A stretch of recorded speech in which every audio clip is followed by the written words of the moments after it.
welcome to Talk to a Hawk, the video series where we take you inside HNU athletics. My name is Jake Ward, and I'm joined by Omar Sanchez, head coach of the HNU men's basketball team. Coach, thanks for joining me today. Thanks for having me. I'm happy to be here. So, before we get into the basketball season, you're from Los Angeles. When did you first start to play the sport? Well, I played it from a young age in the playgrounds. I mean, since I can remember first grade, just playing with friends, and then having the ability to just work my way in middle school and high school, and then all the way through college. You had a lot of success playing. You ended up playing at UC Davis before transferring to Solano College, and then eventually made your way here to Holy Names.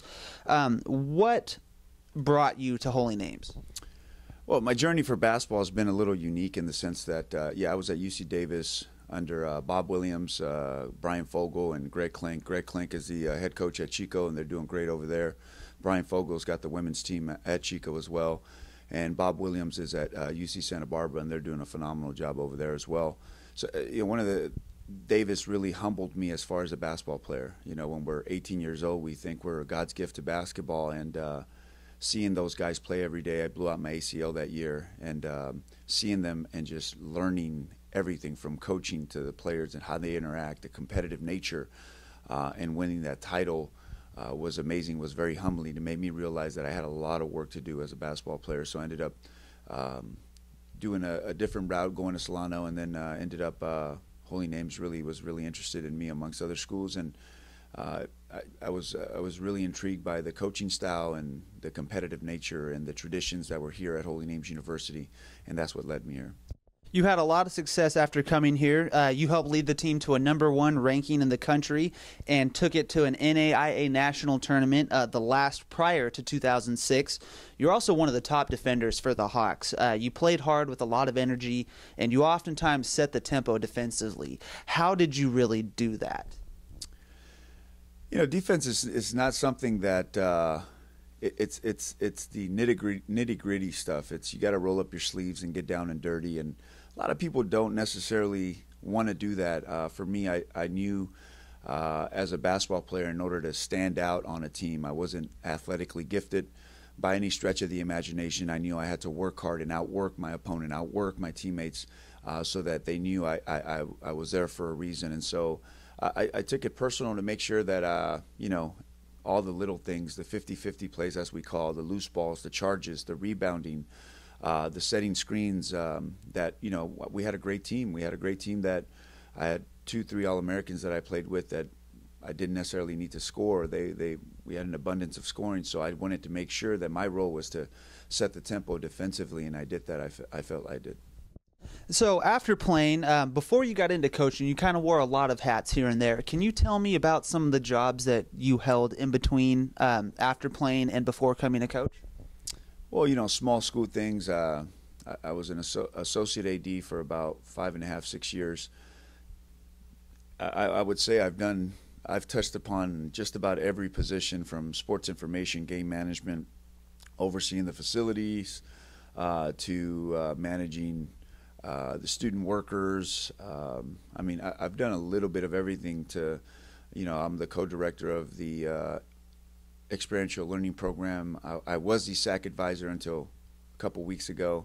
I've kind of, I would like to say I've been a team player and kind of helping this transition and trying to figure out,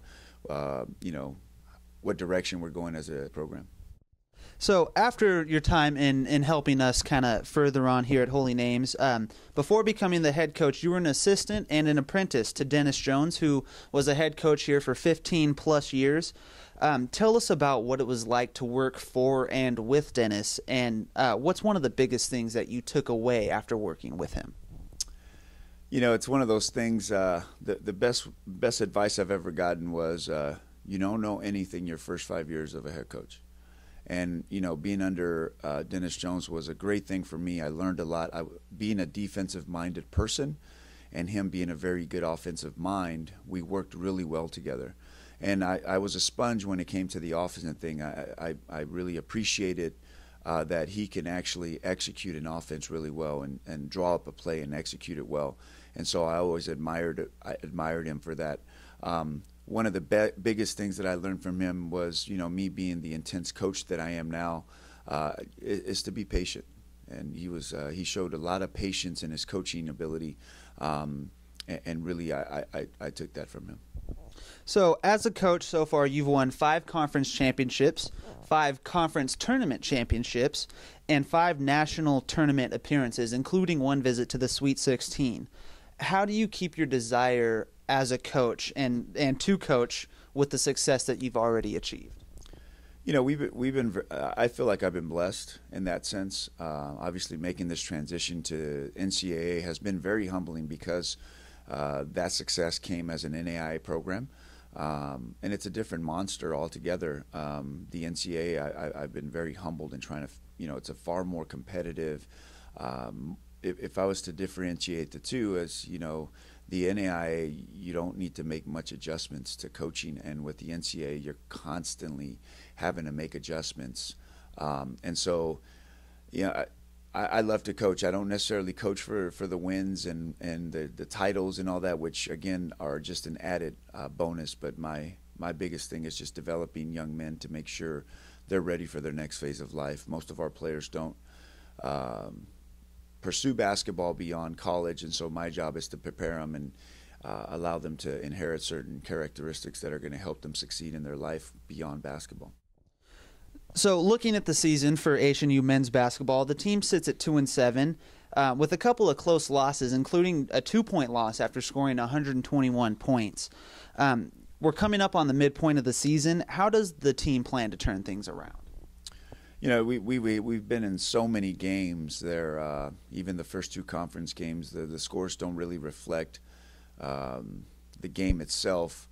For us, it's just it's a learning experience. We have an older group, and every game possesses a different challenge for us. Obviously, size is an issue for us, so sometimes we have to go small and trying to figure all that out. So for us is really hanging our heads defensively and understanding that our identity is to defend.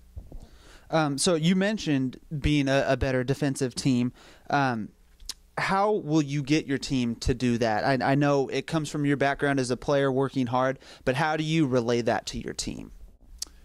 That's the thing. It's just paying attention to the details of the defense and understanding the details and understanding that all those little things amount to big things at the end of the game. So if we're not paying attention to the little things that are going to come back and bite us at the end of games, and so just getting the repetition and really having them to embrace it. Well, Coach, thank you for joining us here today on Talk to a Hawk. That's all the time we have for today.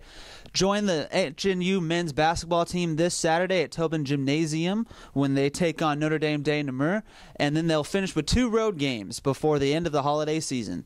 That's all the time we have for now. Join us next time when we take you inside HNU Athletics.